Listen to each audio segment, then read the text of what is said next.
Et merci au groupe de louanges. Et merci de dire chute. Parce que je ne parlerai pas plus fort. Vous allez bien ce matin? Oui, super, je vais bien. Avant de commencer ce temps de prédication, j'aime bien, c'est une habitude qu'on a pris il y a un mois maintenant, un peu plus, de faire un beau petit témoignage, non? On aime bien les témoignages.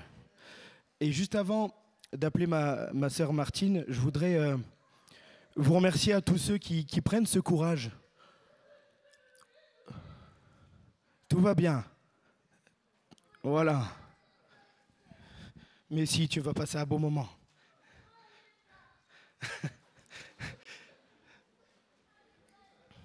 Il n'y a pas de souci. Et donc, ce que je veux dire par là, c'est que souvent, quand on a le micro, on se dit ben non, mais je vois pas ce qui gêne de venir témoigner ici. Ah. Mais je me souviens de la première fois quand on m'a demandé de tenir le micro, j'étais comme ça aussi. Hein. Donc, ne vous inquiétez pas. Bon, un peu moins, mais quand même un peu. Mais en tout cas, merci de prendre ce courage. Merci aussi parce que vous êtes une source de bénédiction pour nos frères et nos sœurs qui ont besoin d'entendre ça dans les moments qu'ils vivent, dans les moments d'épreuve, dans les moments de maladie, dans les moments de souffrance. Donc on rend gloire à Dieu ce matin pour ce témoignage encore. Tu viens, ma sœur? Estrade, pas estrade, tu fais comme tu veux. Oh, quelle audace.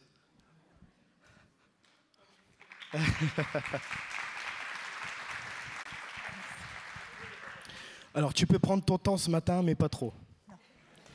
Voilà, bonjour à tous, bonjour à toutes. Je voulais témoigner aujourd'hui sur ce qui m'est arrivé il y a plus de 6 mois maintenant. Fin d'année dernière, en voulant débrancher une prise électrique, pourquoi je voulais débrancher cette prise, je ne sais pas. J'ai ressenti une douleur innommable. J'ai consulté, on n'a rien trouvé. Je suis allée aux urgences, ils n'ont rien trouvé. J'ai fait des examens plus approfondis et là, on m'a trouvé une masse sur le pancréas. Bien sûr, une forte inquiétude s'est emparée de moi, de ma famille, mais je n'étais pas inquiète parce que je savais que le Seigneur était avec moi et que, comme il est le Dieu de la guérison, j'ai eu une entière confiance sur la suite qui allait arriver.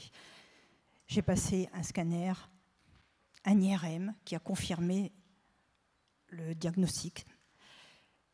Et en passant une échographie, la radiologue a dit « Mais vous vous êtes cassé une côte, madame ?» Je dis « Non, je ne me suis pas cassé une côte. » Mais si, regardez. Et là, j'ai compris que la douleur que j'avais ressentie il y a quelques mois auparavant, c'était ça, c'était ma fracture. Je m'étais fracturé une côte. Mais grâce à ça, j'ai pu entamer un protocole de soins, de soins. Et je suis passée par la case bloc opératoire. Et la chirurgienne m'a dit « Vous revenez dans un mois et demi, et vous aurez le résultat de la biopsie et de tout ce que je vous ai fait. » Chose que j'ai fait la semaine dernière. Je priais tous les jours. Et beaucoup de mes frères et sœurs ont prié pour moi aussi. Et je leur remercie. Et je remercie le Seigneur avant tout. Et donc, elle m'a dit, la tumeur s'est endormie. Ce que j'ai retiré, c'est totalement bénin. Il n'y a plus d'inquiétude à avoir. Elle ne m'a pas dit que j'étais guérie, mais moi, je sais que je suis guérie. Parce que j'ai mis ma foi pour recevoir la guérison de Dieu. Même si la médecine me préconise un suivi, moi je sais que c'est le combat de ma foi qui va donner la suite. Ce message, c'était pour donner un message d'espoir à toutes les personnes qui sont en souffrance, en attente. Parce que la patience, c'est aussi le fruit de l'esprit. Et comme on a chanté tout à l'heure, le Seigneur a un amour renversant, extravagant, infini. Voilà, c'est ce que je voulais faire aujourd'hui. Amen. Amen. Merci. Sois béni. Amen. Et Martine m'a confié qu'elle priait tous les jours et qu'elle n'a jamais eu peur. Ça, c'est beau, ça. mais parce que c'est une foi arrosée par la prière, tous les jours, à se tenir devant Dieu et à dire « Je crois que tu es celui qui guérit, je crois que tu es celui qui pourvoit. » Et le Seigneur, il a pourvu. Et si vous voulez encore prier, elle a de la place encore dans son cœur, donc elle peut recevoir encore des prières, il n'y a pas de problème. Amen. Gloire à Dieu en tout cas. Merci à tous ceux qui s'occupent aussi des enfants. J'ai vu Célicia, Manon, Marie, Alexandre, il y en a certainement d'autres. N'oubliez pas de vous inscrire ici, c'est important pour les enfants. Bien, on va passer au message. Revêtir l'homme nouveau dans nos relations fraternelles. Amen. Quand j'étais en préparation de ce message, je demandais à Dieu, je disais, mais qu'est-ce que tu veux dire à ton peuple ? Je sais qu'on est dans une saison particulière où dans notre vie d'assemblée, dans la vie de notre belle Église, on vit des choses. Dieu est présent, le Saint-Esprit est présent. Il nous comble de ses bénédictions et il veut qu'on puisse aussi avancer avec lui. Amen. Et pour aller plus loin, pour que notre Église, pour que l'Église en général puisse continuer à croître, il faut toujours qu'on puisse avoir à cœur de rester dans cette unité, dans cet amour, dans ce renoncement de soi. Et c'est ce que le Seigneur m'a demandé de vous partager ce matin. Amen. Vous pouvez dire amen, vous inquiétez pas, je le prendrai pas mal. Vraiment, ça me ferait même du bien de savoir que je ne suis pas seul. Merci. Colossiens 3, versets 9 à 17. On va le lire ensemble.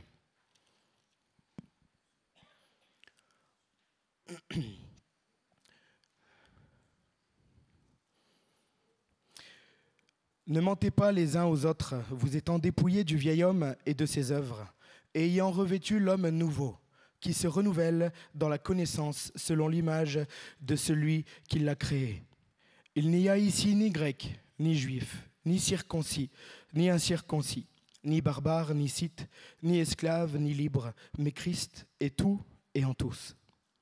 Ainsi donc, comme des élus de Dieu, saints et bien-aimés, revêtez-vous de sentiments de compassion, de bonté, d'humilité, de douceur, de patience. Supportez-vous les uns les autres. Il y a quelqu'un qui en a besoin en ce moment, c'est ça ? Supportez-vous les uns les autres, je le redis alors, pour mon frère Cateno.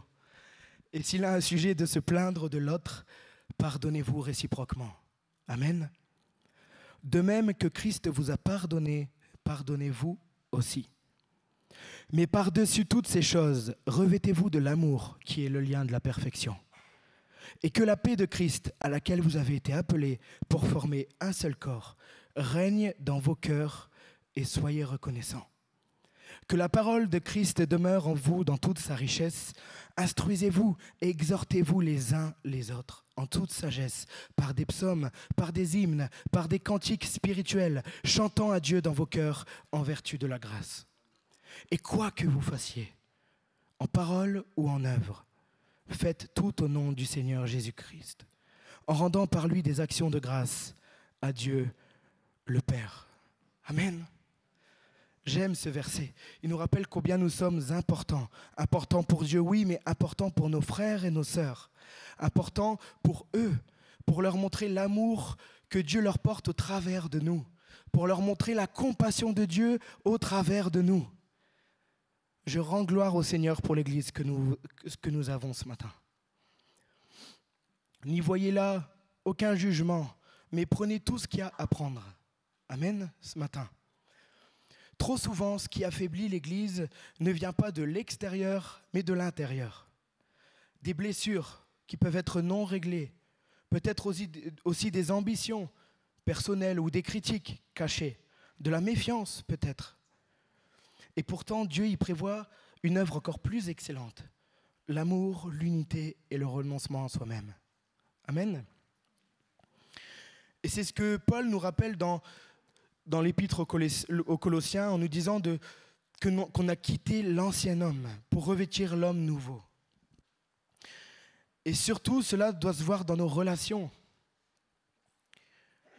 Quand vous regardez à votre passé, et là je pense souvent à ma collègue de travail, qui a un passé vraiment très compliqué, et on voit que sa manière de penser, sa manière d'agir vient directement de ce qu'elle a, est lié directement de ce qu'elle a vécu, de son passé, de son héritage familial, de l'héritage spirituel, de l'héritage personnel qu'elle a.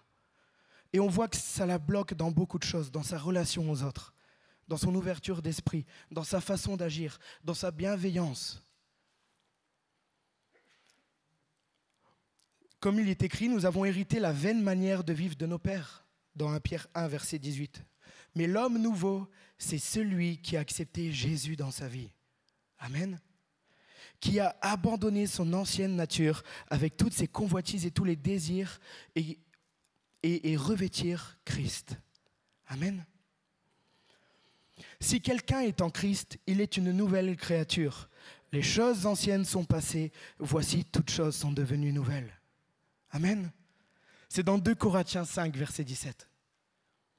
Mais revêtez-vous du Seigneur Jésus-Christ et n'ayez pas soin de la chair pour en satisfaire les convoitises. Romains 13, verset 14. Je laisse un peu de temps pour ceux qui veulent noter. Et je dis bonjour en même temps à ceux qui écoutent la vidéo sur YouTube après, parce qu'il y en a beaucoup qui sont en vacances. Ce que je voudrais nous rappeler ce matin, c'est que l'Église, c'est quoi? Non, c'est pas moi. C'est nous. L'Église, c'est un corps. Amen. L'Église est un corps. Il n'y a plus, au verset 11 de toujours Colossiens 3, il n'y a plus ni juif, ni non-juif, ni circoncis, ni incirconcis, ni étranger, ni esclave, mais Christ est tout et en tous. Amen. Ce qui est bien avec ce verset pour moi, c'est qu'il casse toutes les barrières. Il n'y a pas de classe sociale, spirituelle, il n'y a pas de quelqu'un plus grand qu'un autre. On est tous pareils. On fait tous partie du même corps. Gloire à Dieu. Amen. On fait tous partie du même orchestre. On joue tous la même symphonie. Chaque instrument est différent. On a des altos, on a des contrebasses, on a plein d'instruments différents, mais le même chef d'orchestre, c'est Jésus. Et c'est lui qui nous unit. Amen. Et s'il y en a un qui veut jouer plus fort ou être plus rapide, parce qu'il veut montrer ses talents, il casse l'harmonie divine. Et c'est pour ça qu'il ne faut pas chercher à manipuler ou attirer les autres vers soi plutôt qu'à Christ, parce que c'est comme ça qu'on sort de l'harmonie que Dieu a prévue. L'Église est un corps, le corps de Christ, pas le projet ou l'ambition d'une personne.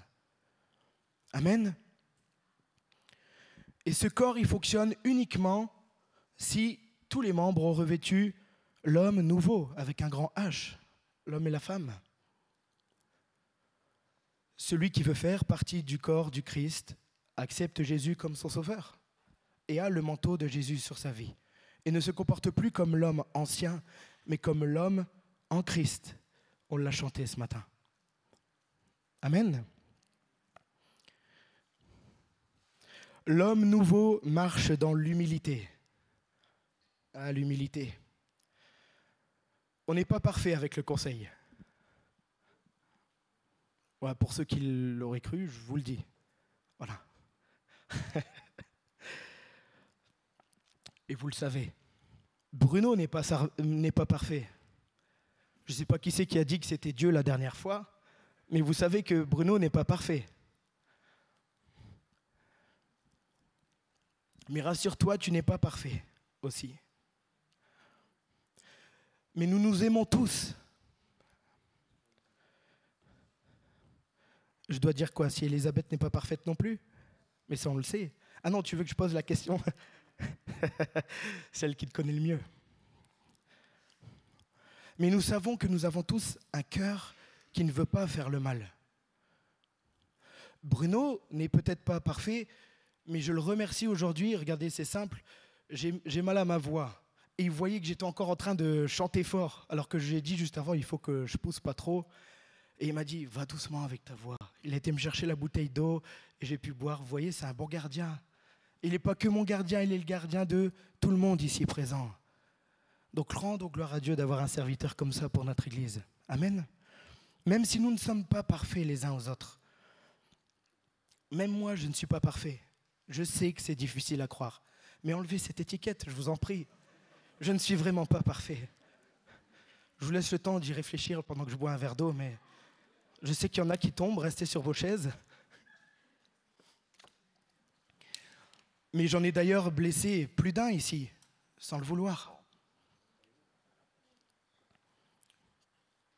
Normal que j'en ai blessé. Parce que nous vivons une vie d'église. Et que même des fois, quand on ne veut pas faire le mal, on le fait. C'est Paul qui le dira. Je fais le mal que je ne veux pas faire et je ne fais pas le bien que je voudrais faire. Mais pour autant, nous nous aimons. Je pense qu'ici, même si vous savez que j'ai pu faire du mal peut-être à chacun d'entre vous un jour, vous savez, et je sais que je peux le dire ici pour chacun d'entre vous, que votre cœur ne veut pas faire le mal. Que vous voulez aimer vos frères et vos sœurs.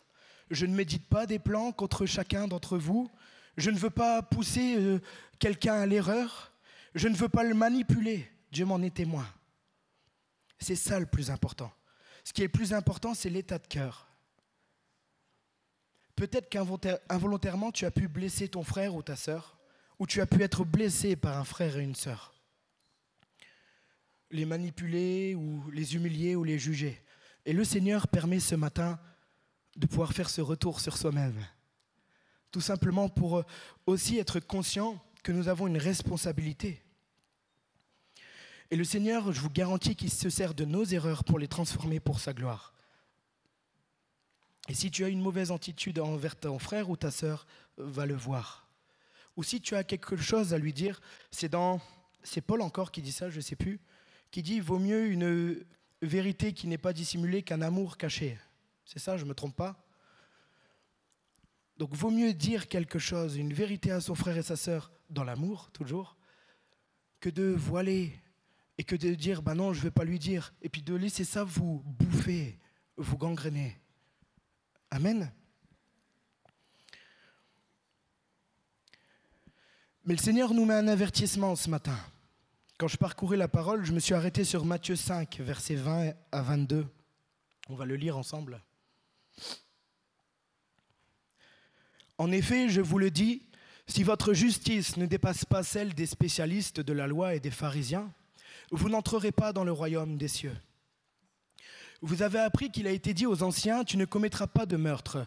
Celui qui commet un meurtre mérite de passer en jugement. Mais moi je vous dis, tout homme qui se met, sans raison, mais tout homme qui se met en colère contre son frère mérite de passer en jugement.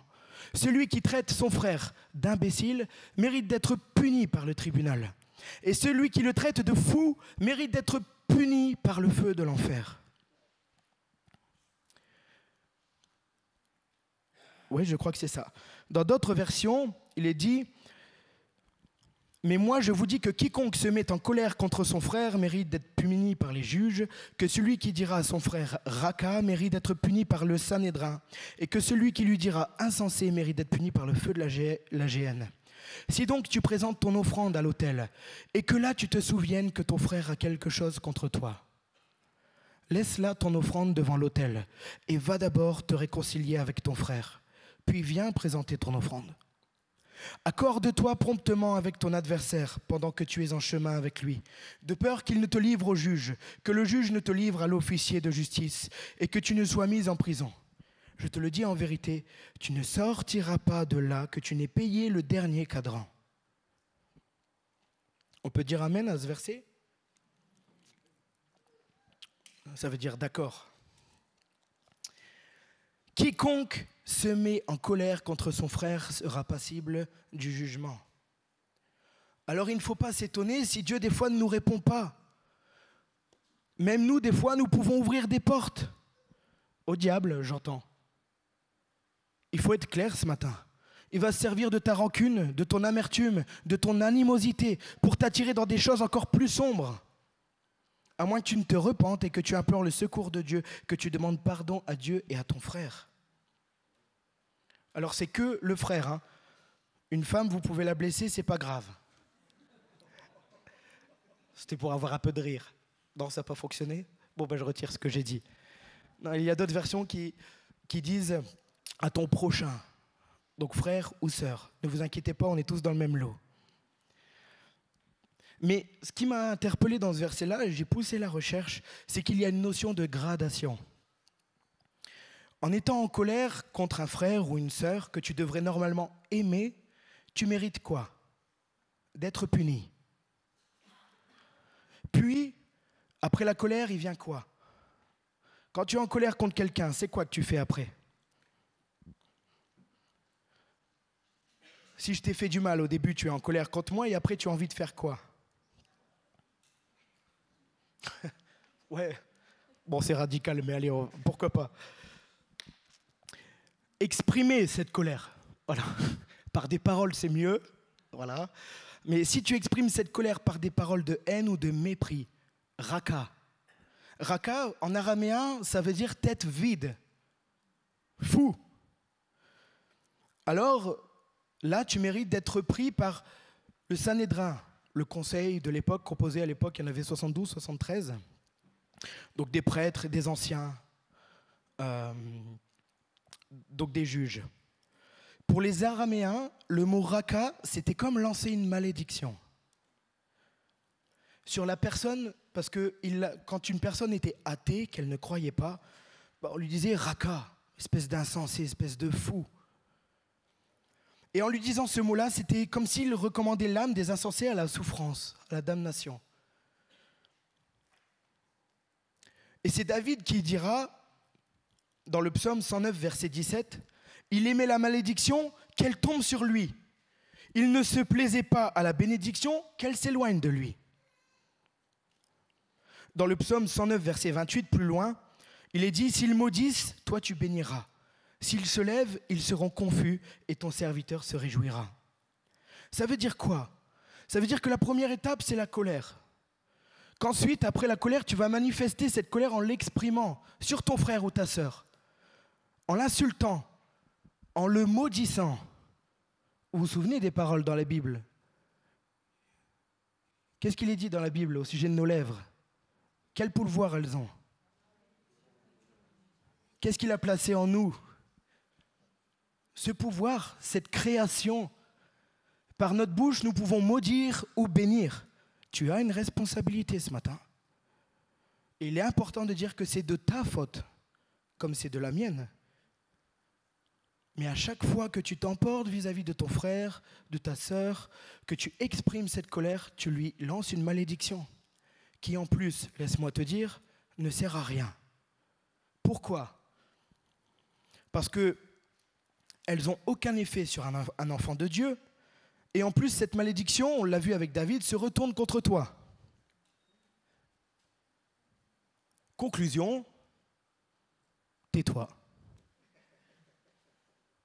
Ben oui. Thibaut, tais-toi. Angélica, tais-toi. Oh, ça fait du bien. Ketsia, tais-toi. Oh, non. Je vous aime. Mais vous voyez ce que je veux dire? C'est que non seulement, au début, la première étape, c'est la colère, et au lieu de faire ce chemin vers le pardon, donc d'accepter la colère ou quoi, on la transforme, on l'exprime. Et en l'exprimant, en croyant qu'on maudit l'autre, tu te maudis toi-même. On appelle ça, excusez-moi de le dire, mais un imbécile. Ne vous inquiétez pas, je me mets dedans, hein, c'est pour ça que je peux le dire.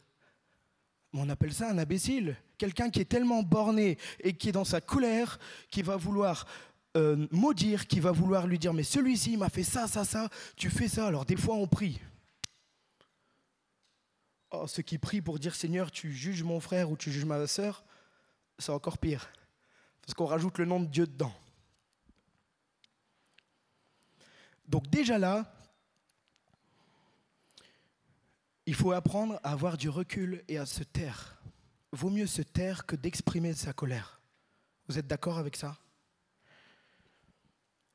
Mais toi aussi, tu as une responsabilité. Si tu sais que ton frère ou ta sœur murmure contre toi, si tu as appris quelque chose, autant, c'est dans la Bible aussi où il est dit que déjà, autant que cela dépende de toi, c'est ça, sois en paix, va faire la paix avec ton frère ou ta sœur. Et aussi dans Luc 6, verset 28,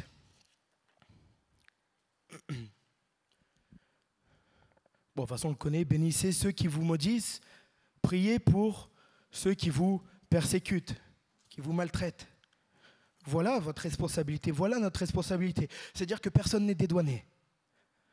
Si tu as mis en colère quelqu'un, ou si tu ne le sais peut-être pas, il t'appartient aussi de te remettre en question et de te dire « Seigneur, est-ce que je n'ai pas agi sans faire exprès ou des fois même avec mon caractère? Est-ce que je n'ai pas agi pas comme il fallait au niveau de mon frère et de ma sœur ?»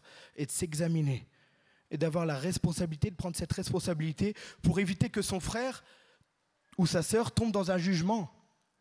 Quand on a l'amour de Dieu, quand on a le nouveau manteau, le manteau de Jésus, si je sais que mon frère Cathéno a quelque chose contre moi, je ne vais certainement pas vouloir lui faire du mal.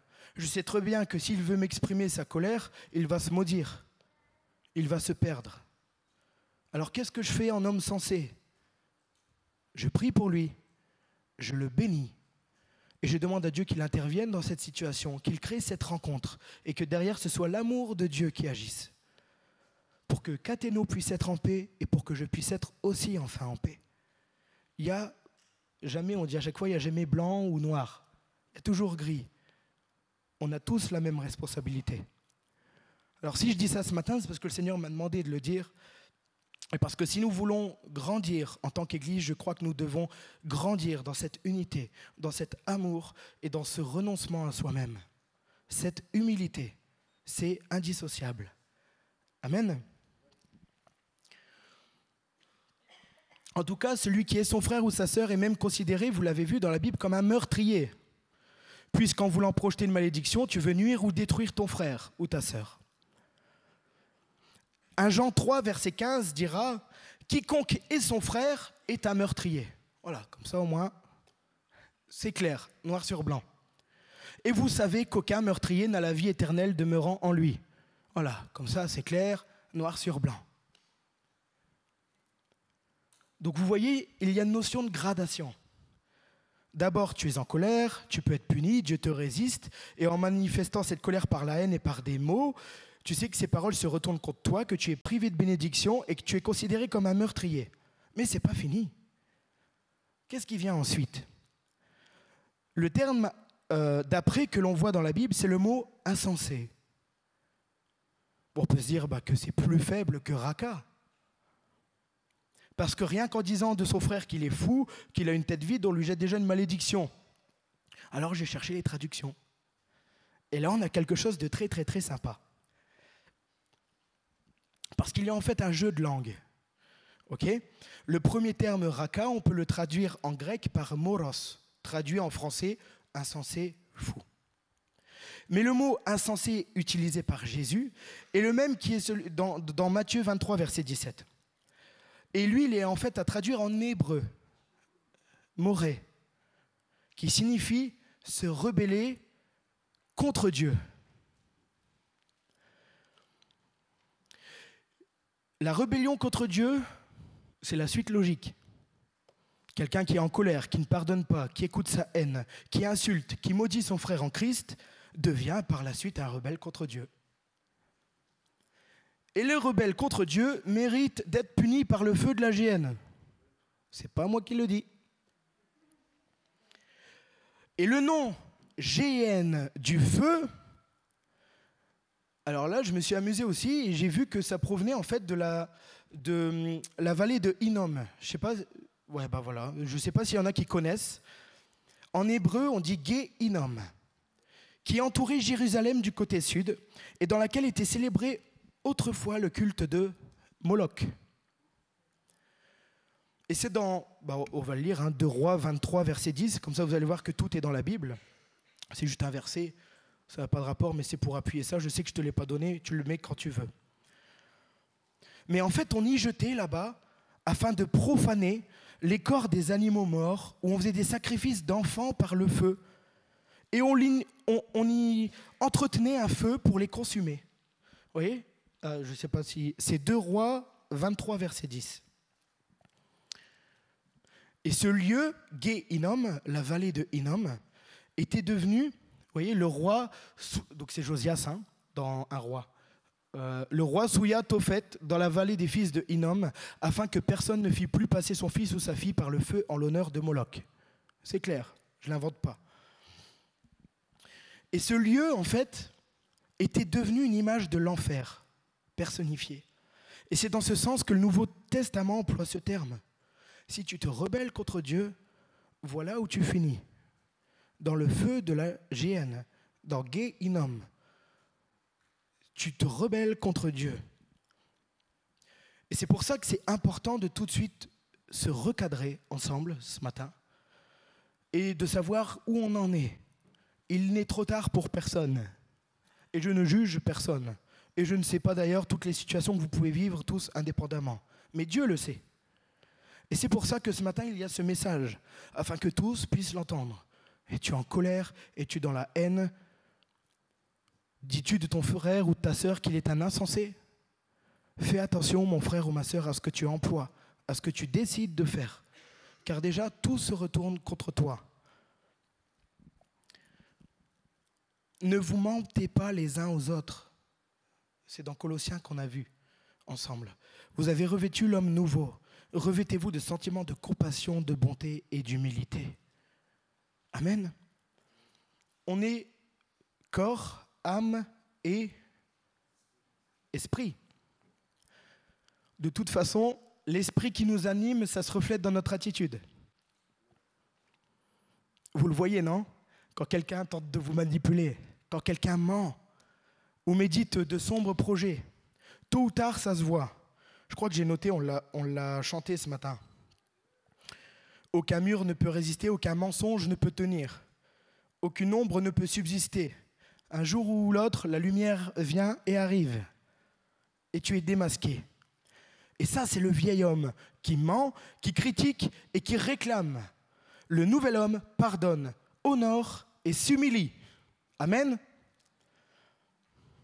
Une personne qui veut imposer sa vision des choses sans être soumise au corps, c'est comme un bras qui se détache et qui dit « je vais fonctionner seul ». Il n'y a plus de vie.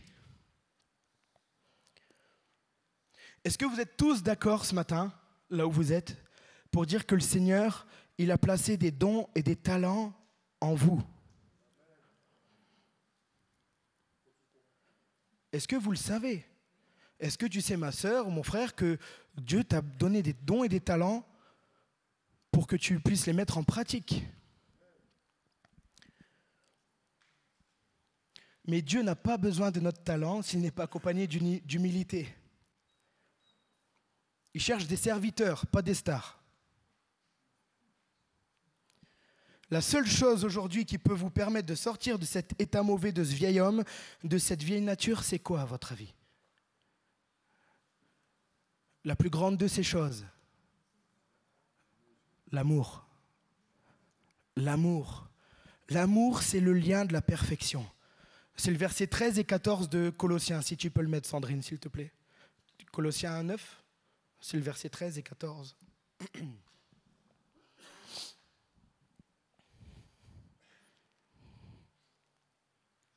C'était le verset du tout début. Je crois que c'est « Pardonnez-vous réciproquement ». Mais je crois que je l'ai de toute façon. Voilà. Tac, tac, tac. C'est ça. C'était le 13 et le 14. Pardonnez-vous, voilà. Mais par-dessus toutes ces choses, revêtez-vous de l'amour qui est le lien de la perfection. Amen. C'est le verset 14. Ah là là, l'amour. L'amour. C'est beau l'amour. Alors ne vous inquiétez pas, je le sais, on n'est pas dans Charlotte aux fraises. Pour appuyer mes propos, je suis allé voir même le générique de Charlotte aux fraises. Et je peux vous dire qu'on n'est pas dans Charlotte aux fraises. Oh là là, je sais le prochain défi que je fais à celui qui m'embête. La prochaine fois que je fais un défi, celui qui perd, je lui demanderai d'écouter le générique de Charlotte aux fraises pendant une semaine pour que ça lui rentre dans la tête. Mais non, mais quand on dit amour, tout de suite on voit quelque chose de niais, quelque chose comme si tout allait bien, je vais bien. Mais on est dans une vie d'église. Bien, l'amour n'exclut pas le conflit. L'amour, ça ne veut pas dire que des fois on ne peut pas être d'accord avec un tel ou un tel. Angélique, elle n'est pas là ce matin. Elle est en train d'avoir son déclenchement, c'est ça? On a prié pour elle et que le Seigneur bénisse cette journée pour elle. Mais qu'est-ce qu'elle m'a saoulé! Oh là là là là! Célicia, qu'est-ce que tu m'as saoulé! Oh là là là là! T'as pas bien entendu? Moi, je vais le dire aussi pour Ketsia. Qu'est-ce que tu m'as saoulé! Oh! Mais vous savez quoi? Je les ai encore plus saoulés. On a grandi ensemble. Vrai ou pas? On se connaît depuis qu'on est comme ça. Mais bien sûr que je les ai embêtés. Bien sûr qu'elles m'ont embêté. Bien sûr qu'on a eu des conflits. Ouais, quoique. Enfin, pas venant de moi, en tout cas, j'ai pas de souvenir, mais. Mais on s'aime. Amen. Mais on s'aime. Il ne se passe pas une semaine, alors je ne pense pas qu'à Célicia, qu'à Ketia Watt, mais où je ne pense pas à un de mes frères ou ma sœur avec qui j'ai grandi. Parce qu'ils font partie de moi, ils sont dans mon cœur. Alors là, je dis mon frère, ma sœur, mais il y a aussi ceux que je vois comme parents, les plus anciens. Mais parce que vous faites tous partie de mon cœur. Parce que vous m'avez vu grandir, parce qu'on est dans la même église, parce qu'on s'aime, et parce que même si des fois on peut avoir des conflits, bien sûr, il ne faut pas être niais, c'est pour ça que je dis qu'on n'est pas dans Charlotte aux fraises. Bien sûr qu'il peut y avoir des sujets des fois où nous ne sommes pas d'accord. Mais pour autant, on s'aime, non? Gloire à Dieu pour ce qu'on est, pour l'église qu'on est. Quand un frère ou une sœur me déçoit ou me blesse, qu'est-ce que je fais? Est-ce que j'en parle à d'autres ou je vais le voir avec amour pour restaurer? Oh là là là là là là, l'ennemi adore les soupirs dans les coins, les critiques voilées, les murmures. Le fameux, regardez, je l'écris pour être sûr que je dise bien la phrase. Vous allez vous reconnaître parce qu'on l'a tous fait, je crois. Je te le dis, hein, mais tu le gardes pour toi. Ah, ça fait rire, hein? Bah oui, on l'a tous fait. Je te le dis, hein, mais tu le gardes pour toi. Tu trouves ça normal? Regarde ce qu'il m'a fait, tu trouves ça normal? Alors là, le diable, il se nourrit, là. Hop, allez, une personne de plus qui le sait. Maintenant, cette personne, elle va peut-être aller voir un tel, comme ça, au moins, j'aurai 7 personnes qui vont le savoir. Et voilà. Je te le dis, mais tu le gardes pour toi. Franchement, à quoi ça sert? L'amour de Christ, lui, choisit le dialogue, la réconciliation, la patience. Est-ce que quand tu agis comme ça, tu es dans ces 3 critères? Je pense pas, non? « 1 Corinthiens 13, versets 4, 8. L'amour est patient, il est plein de bonté. L'amour n'est pas envieux. L'amour ne se vante pas, il ne s'enfle pas d'orgueil. Il ne fait rien de malhonnête, il ne cherche pas son intérêt, il ne s'irrite pas. Il ne soupçonne pas le mal. Il ne se réjouit pas de l'injustice, mais il se réjouit de la vérité. Il pardonne tout. Il croit tout. Il espère tout. Il supporte tout. » Amen. Amen. Aujourd'hui, c'est un appel à la maturité. Soyons matures. Soyons des hommes et des femmes responsables, capables de faire preuve de tempérance, de bonté, d'amour et de paix envers chacun. L'Église, c'est quoi? Un groupe d'amis? Une association? On l'a vu, c'est un corps. Et un corps, ça vit, ça saigne, ça se soigne. Ça me fait penser à ma fille Lison, en ce moment. Regarde, papa, j'ai fait un bobo. Quand elle vient avec ses petites joues, là, vous avez envie de la croquer, là. Qu'elle vient, qu'elle vous dit, j'ai fait un bobo et tout. Mais je vais guérir, hein. Ah, regarde là. Ah oui, à chaque fois que je rentre du travail. Ta fille, elle veut te voir, elle a encore fait un nouveau bobo. Elle vient, elle court. Regarde, papa, j'ai fait un nouveau bobo. Et puis là, mais Jésus, et moi, je vais guérir, hein. Et puis alors là, quand vous voyez ça, vous rentrez du travail, vous avez envie de la bouffer. Mais ça me fait penser à ça, un corps magnifique. Quand je vois ma fille, je l'aime, j'ai envie de la prendre dans mes bras. Bien sûr qu'elle a, des fois, elle a ses blessures, mais ça se soigne. Et c'est comme ça que Dieu nous voit. Dieu nous voit comme son enfant. Nous, là, nous sommes tous ses enfants. Et il nous voit comme un seul corps uni. Et il se réjouit de nous voir tous les dimanches matins, mardi soir, jeudi soir, samedi matin, réunis ensemble pour le célébrer, pour l'adorer, pour dire « Papa, je suis là ». Et bien sûr qu'il voit que des fois, il y a des petites blessures. Mais il est fier parce qu'il sait que tu es conscient que ça se guérit, que ça se soigne et que tu continues quand même d'avancer. Amen. Dans le verset aux Colossiens qu'on a lu en début de culte, si Paul il écrit aux Colossiens, c'est parce qu'il a remarqué qu'ils avaient changé de nature. Oui, on peut changer de nature. Alors il leur a dit de changer de comportement. Revenez dans ce que vous étiez. C'est important. Si Paul était là, franchement, ce matin, il dirait quoi? Eh les gars, vous voulez voir Dieu agir? Alors les compétitions, les incompréhensions, les concours de celui qui a fait le plus ou le moins, les tensions, faites-moi plaisir. Vous savez ce que c'est la nature de Jésus? Revêtez-la un peu, mettez le manteau, arrêtez d'alimenter votre chair, ses désirs, et apprenez à vous comporter comme des adultes, matures, capables de comprendre, ou en tout cas faire preuve de recul nécessaire pour adopter le bon comportement, celui que Jésus attend de chacun d'entre nous. Amen. Voilà ce que je pense que Paul aurait dit et ce que le Seigneur nous demande ce matin. Le corps de Christ, j'ai noté ça aussi, ça me semble important, ne peut pas être dirigé par des groupes d'opinions différentes, des sortes de réseaux cachés. Quand j'ai écrit ça, j'ai pensé à la police. J'étais content de travailler de nuit parce que je ne vivais pas l'ambiance qu'il y avait au jour. Parce que on voyait tout de suite, dans le jour, il y avait une ambiance un peu bizarre, c'était que quand quelque chose ou quand quelqu'un ne plaisait pas à l'autre, et en fait, il commençait à se ressembler, entre rassembler avec des personnes qui partagent le même point de vue. Et ils sont réunis. Et réunis ensemble, pas parce qu'ils sont contents de se retrouver, mais parce que ce qui les réunit, c'est autour de ce qu'ils n'aiment pas. Ce qui fait que le but est déjà mauvais. La cause est déjà mauvaise, et donc le fruit en sera forcément mauvais. Il ne pourra jamais en sortir de bonnes choses.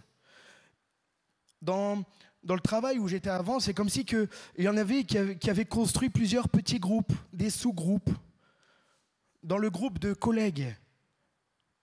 Et ça, c'est la mort. Comment voulez-vous faire confiance à quelqu'un qui fait partie d'un autre groupe, que vous devez partir ensemble dans la même voiture, qu'il y a une intervention et vous devez être solidaires comme ça?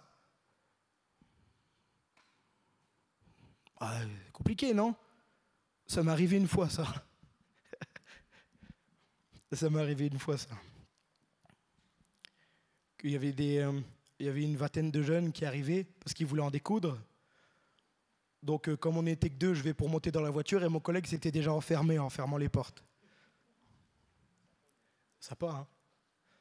Alors, je les ai tous... Non, c'est pas vrai. Ils sont partis, heureusement. Il n'y a pas eu de fin épique ou quoi que ce soit.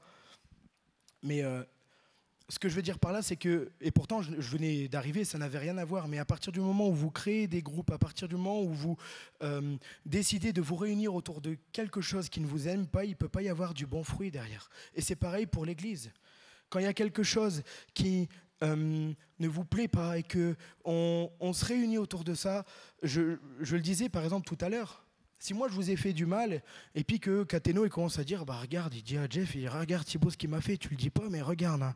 Ah ouais t'as raison c'est vrai, moi il me l'a déjà fait aussi, et puis il va le dire à un tel, et puis c'est reparti, puis à Anthony, il a une bonne tête de faire partie. Non, c'est pas vrai. Et puis Anthony, Cateno et Jeff sont ensemble. Et puis ensuite, ils vont en parler à Mathias. Et ensuite, ça va faire 5, 6, 7 personnes qui vont être réunies autour d'une chose qui les rassemble. C'est certainement pas leur amour, mais c'est plutôt quelque chose que j'ai pu faire. Alors j'en suis désolé, mais j'aurais aimé qu'on me le dise. Et même, j'aurais même aimé que tout ça puisse se régler, parce qu'à la fin, on sait que Dieu ne bénira jamais un groupe qui marche sans la tête du corps, Christ. Et je ne pense pas que Christ serait dans ces petites réunions, dans ces petits sous-groupes. Parce que Christ, il réside où? Il est là ce matin. Son trône est ici, dans l'église, dans notre groupe. Quand je travaillais une nuit dans la police, wow, l'unité qu'il y avait, c'était incroyable.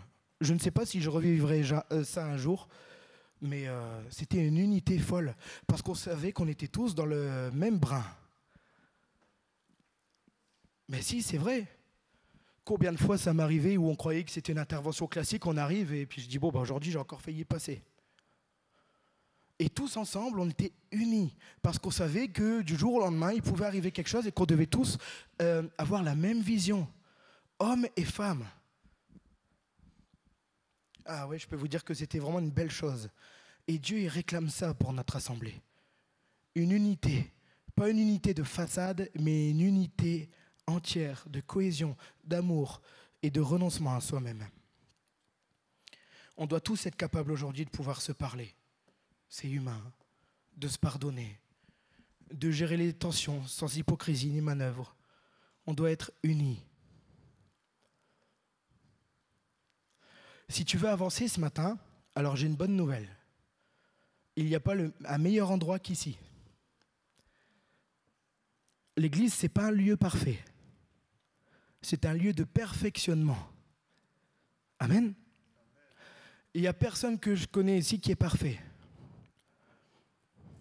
Sauf David. Il est où David Moutier? Il se cache. Il a un pull qui dit qu'il est parfait. La semaine dernière, il était venu avec. C'était marqué parfait. Il n'y a que lui à la rigueur.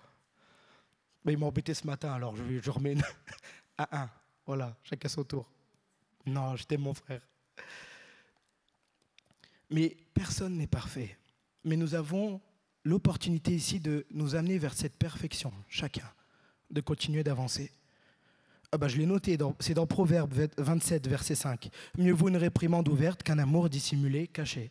Bah voilà, comme ça on l'a. Romains 12, verset 18.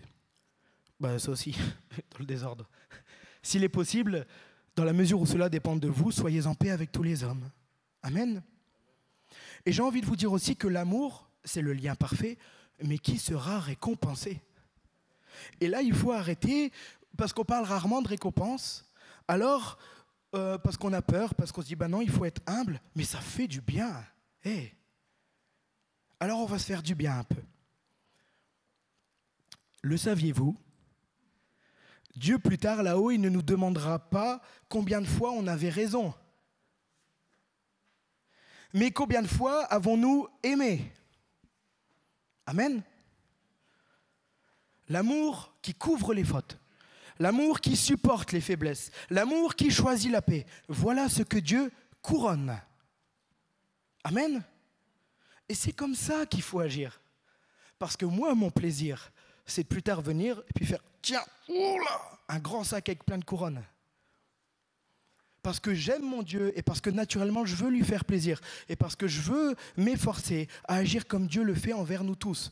Amour et compassion, ça doit être les maîtres mots de notre vie. L'amour. Parce que l'amour fera que tu seras fidèle envers tes frères et sœurs, mais aussi envers Dieu. L'amour fera que tu auras aussi cette foi envers Dieu, envers ton frère et ta sœur. Si tu n'as pas l'amour, tu n'as rien. C'est la Bible qui le dit, vous la connaissez. 1 Pierre 4, verset 8. Avant tout, ayez un amour ardent les uns pour les autres, car l'amour couvrira une foule de péchés. Il y a une grande récompense pour ceux qui restent fidèles à l'unité de l'Église, même quand c'est difficile. Et je vous le dis, et c'est marqué dans la Bible, c'est dans Hébreux 6, verset 10. Car Dieu n'est pas injuste pour oublier votre œuvre et le travail de votre amour. Vous avez démontré votre amour pour son nom par les services que vous avez rendus et que vous rendez encore aux saints. On dit souvent que Dieu, il oublie les fautes. Mais il y a une chose qu'il n'oublie pas, c'est l'amour que nous avons su prodiguer aux autres. Et ça, si vous voulez faire plaisir à Dieu, si votre prière ce matin, c'est de dire, mais Seigneur, comment je peux te faire plaisir? Aime. Agis avec amour. Tu peux le faire ça ce matin? agis avec amour. J'irai sur un dernier point, et c'est ce que je vous souhaite et c'est ce que je me souhaite ce matin, que la paix de Christ règne en nous. C'est le verset 15 de Colossiens. Que la paix de Christ règne dans votre cœur. Et que la paix de Christ à laquelle vous avez été appelés pour former un seul corps règne dans vos cœurs. Amen. Je notais que quand quelqu'un était frustré spirituellement, il devient souvent comme un critique. Je sais que des fois, il y a des choses qui peuvent ne pas plaire dans l'Église. Mais parfois, ça peut être aussi le manque de paix dans son cœur.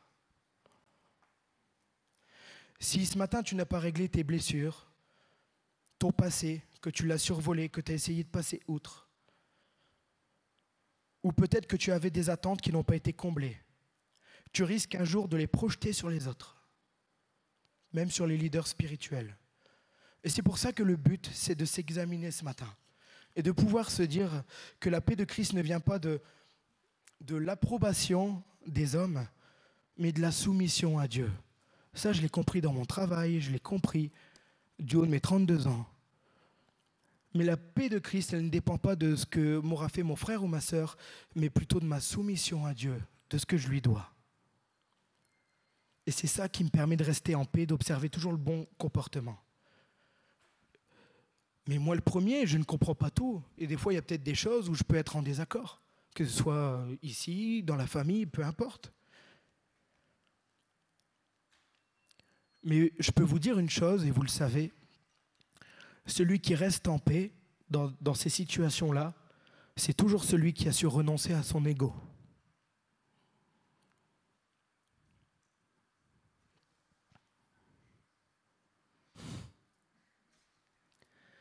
Et quelqu'un qui ne sait pas et qui continue à alimenter ça, à exprimer sa colère, ça ne peut pas être quelqu'un qui est en paix. C'est logique, non? Mais toi, même si tu vis pour je ne sais pas combien d'injustices, dès lors que tu as compris que tu dois te tourner vers Dieu et que tu dois continuer à observer le meilleur des comportements, la paix et l'amour, c'est là où tu verras combien Dieu est bon pour toi et combien ton témoignage est influent pour ton environnement. Amen. Dans l'Église, laisse-moi te dire que ce n'est pas ton confort que Dieu veut accroître, mais ton caractère. Une Église en paix, c'est une Église qui chante, qui grandit et qui rayonne. Amen. Que la parole de Christ habite en vous, instruisez-vous et avertissez-vous, chantez. Ça, c'est dans le verset 16 et 17 de Colossiens. Et c'est mon dernier point, j'ai dit que j'en avais que 5, mais j'en ai 6. Vivons une relation remplie de la parole et de grâce.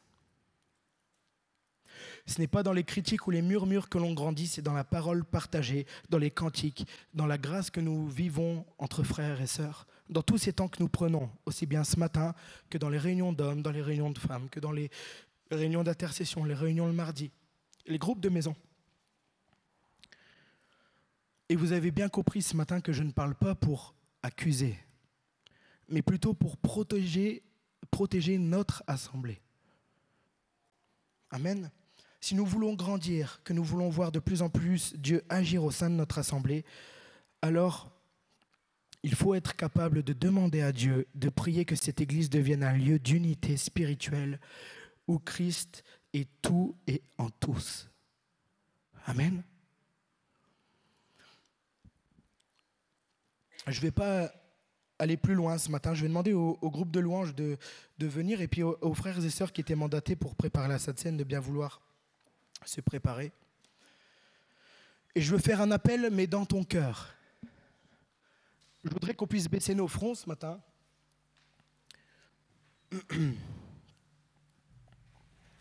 Qu'on puisse prendre le temps. J'aime bien prendre le temps, il faut prendre le temps. Et n'attendez pas que j'ai fini de parler pour pouvoir faire cette introspection.